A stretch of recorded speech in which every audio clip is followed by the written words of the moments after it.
নিজ নির্বাচনী আসনে প্রথম জনসভায় স্থানীয়দের সঙ্গে আলাপচারিতার ফাঁকে তাদের ভাগ্য পরিবর্তনের আশ্বাস দিলেন বিএনপি চেয়ারম্যান তারেক রহমান। গণতন্ত্র প্রতিষ্ঠায় জনগণের প্রতিনিধি নির্বাচন করতে ভোটারদের কাছে আহ্বান জানিয়ে বিএনপি চেয়ারম্যান বলেন, ক্ষমতায় গেলে কর্মসংস্থান, কৃষি ও অবকাঠামোগত উন্নয়ন, বস্তিবাসী পুনর্বাসন সহ বিভিন্ন সমস্যা সমাধানে কাজ করবেন তারা। আমিনুল ইসলামের রিপোর্ট। এলাকাটা আমি প্রার্থী, বিএনপির প্রার্থী। জি এখন শুধু এসে তো বক্তৃতা দিলে চলবে না। জি না, আমার কাছে কি আশা করেন আমি যদি ইনশাল্লাহ নির্বাচিত হই। ঢাকায় নিজের নির্বাচনী এলাকায় প্রথম জনসভায় ভোটারদের মঞ্চে ডেকে সমস্যা ও প্রত্যাশার কথা শুনলেন বিএনপির চেয়ারম্যান তারেক রহমান। দিলেন সমাধানের প্রতিশ্রুতি। আমাদেরকে একটা পুনর্বাসন করার ব্যবস্থা করে দিতে হবে, এটাই আমাদের চাওয়া।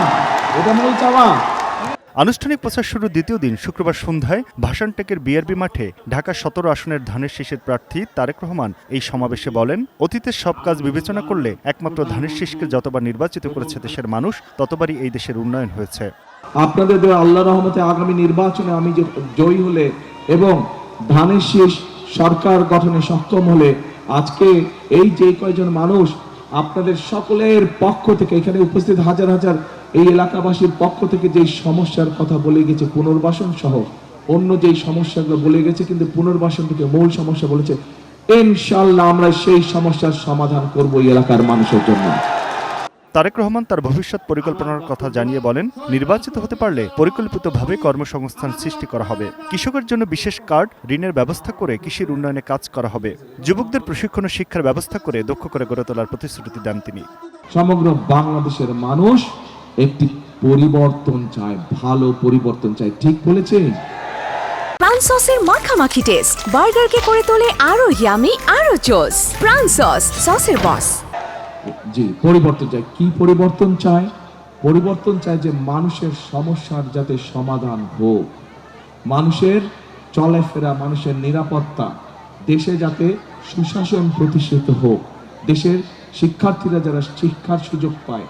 বিগত স্বৈরাচারের কারণে বিভিন্ন প্রতিষ্ঠানগুলো ধ্বংস হয়েছিল মন্তব্য করে তারেক রহমান বলেন, আমি তুমি ও ডামি নির্বাচন যখন হয়েছে তখন সমস্যা নিয়ে জনপ্রতিনিধির কাছে যাওয়া যায়নি।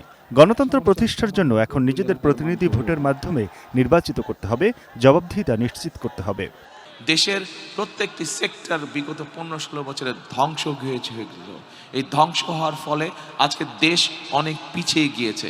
আমাদেরকে এগুলোকে পুনর্নির্মাণ করতে হবে। যদি পুনর্নির্মাণ করতে হয় তাহলে অবশ্যই আমাদেরকে এই দেশে গণতন্ত্রকে প্রতিষ্ঠিত করতে হবে।